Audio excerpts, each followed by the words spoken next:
Hey guys, welcome to the first bonus video of my channel. I'm going to be doing a reading from AuthorCon from my newest novella, Hyde, Cove.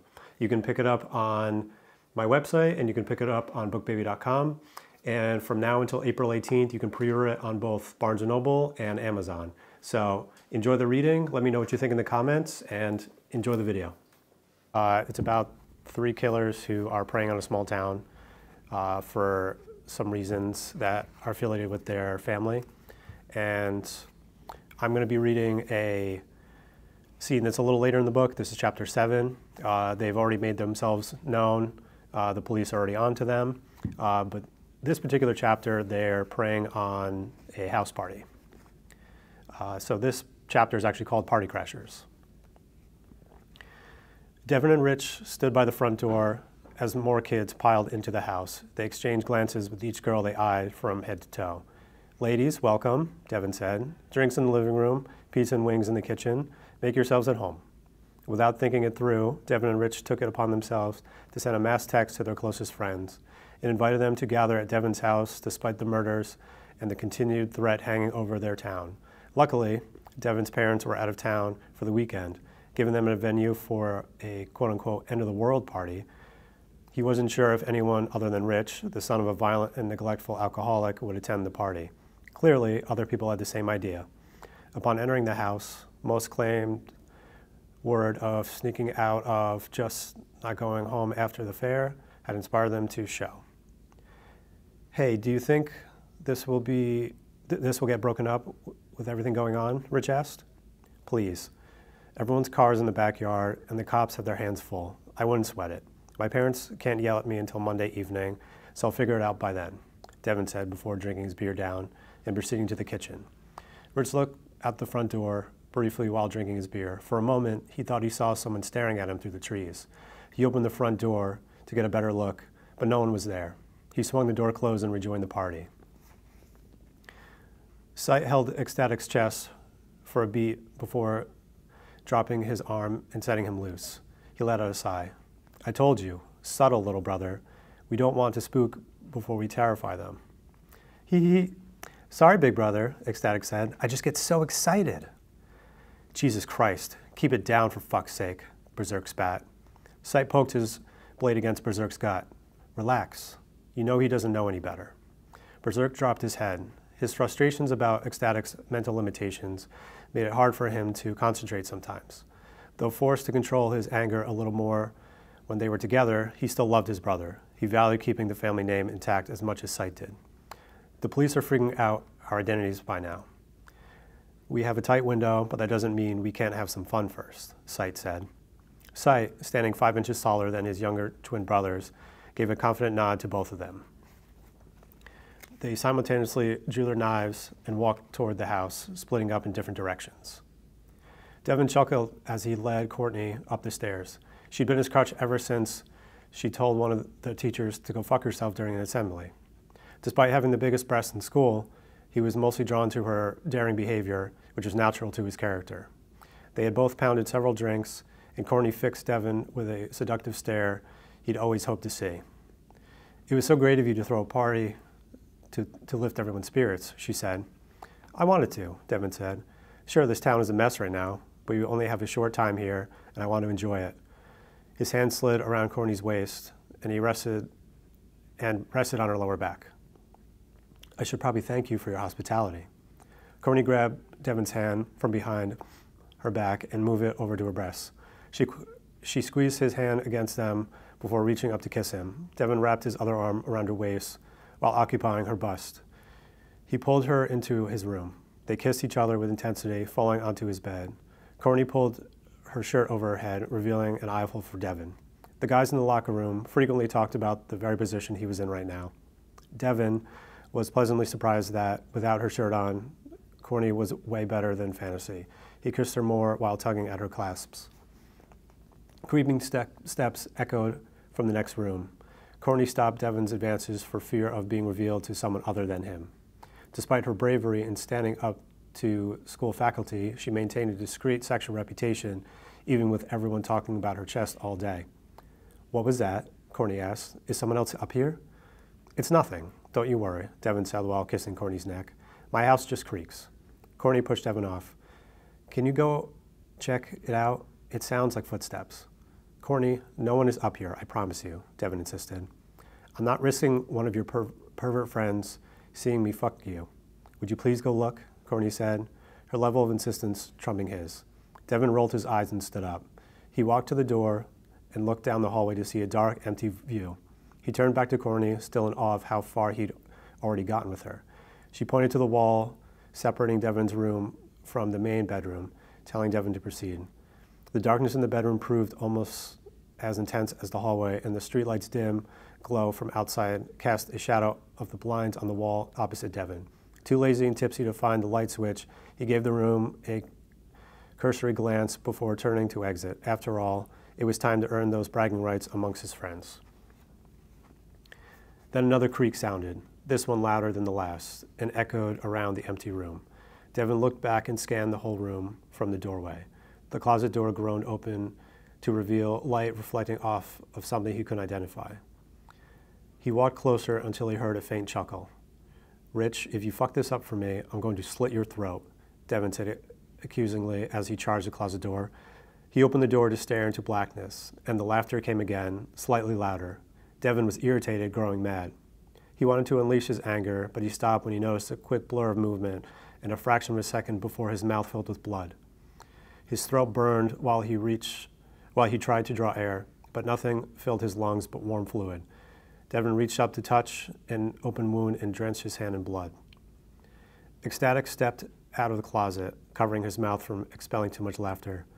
Looks like I'll be doing the throat slitting tonight, he chuckled through his fingers. Devin dropped to the carpeted floor. He tried to yell for Courtney, but he could barely make more than a gurgling sound. Ecstatic sat at Devin's torso and put the knife to his chest. Now, let's play some more, he said. Devin would only be alive for another minute or so, but he was forced to watch this masked man slide the knife in and out of his chest. He struggled to breathe as the crimson fluid his mouth and overwhelmed his lungs. Even with Devin's body lying still, Ecstatic continued his knife play, giggling all the while. Courtney lay impatiently on the bed, waiting for Devin. She clicked her phone on to glance at her notifications and quickly turned it off. She sat up and looked at the open door, expecting Devin's return. Not seeing him, she stood up irritated. Devin, is everything okay? She asked. Courtney heard chuckling coming from the hallway. She took a step back, fearful of a prank. Nor did she want someone to bust in and see her topless. Devin's head crept into the doorway.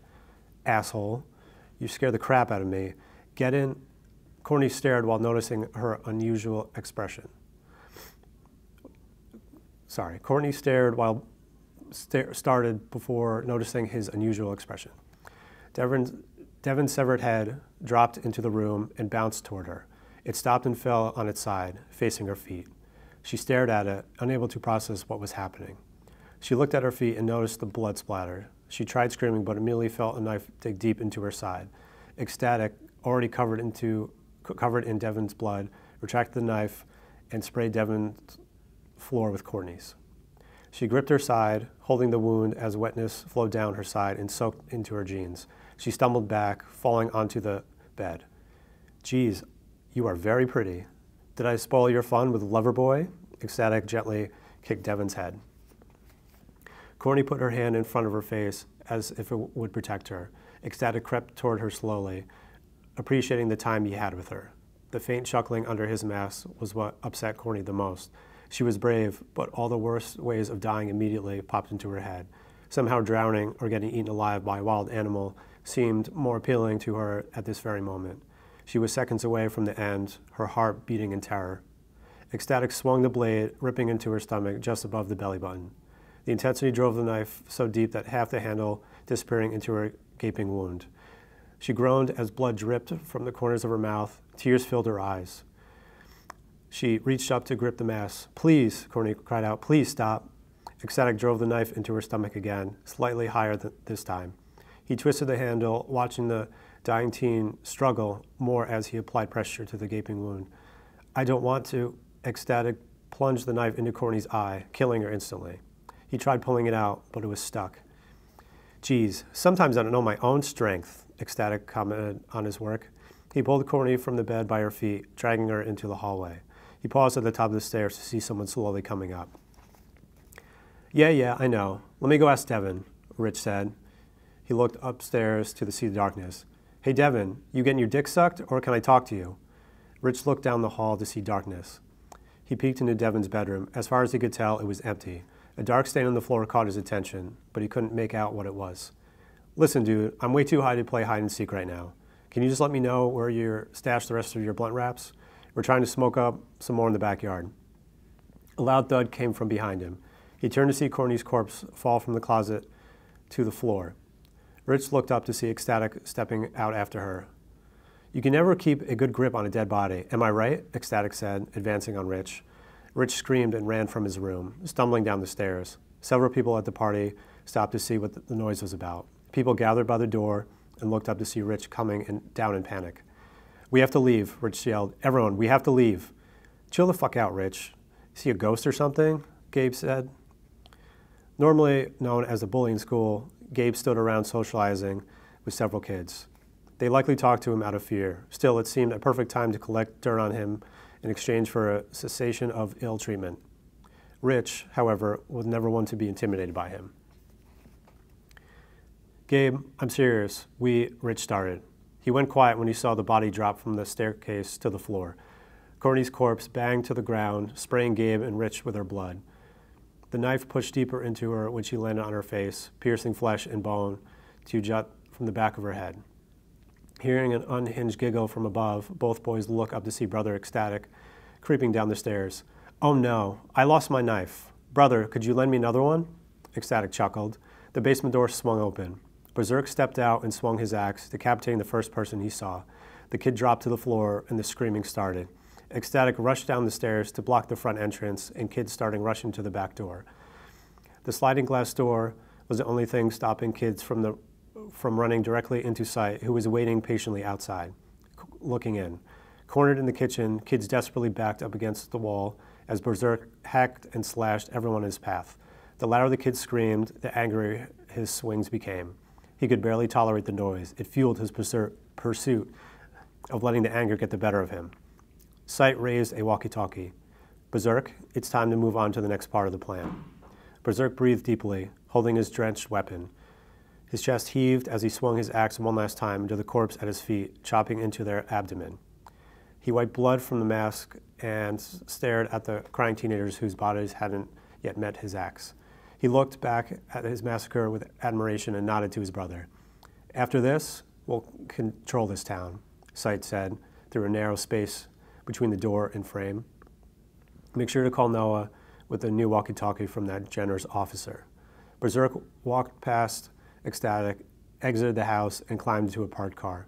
He fired it up and sped down the street towards his next act of destruction. Sight opened the sliding glass door all the way and glanced at the surviving partygoers. As his eyes scanned the room, screams ascended with each passing second. He hadn't hurt anyone yet, but his presence was equally horrifying to all. He nodded and waved Ecstatic into the kitchen.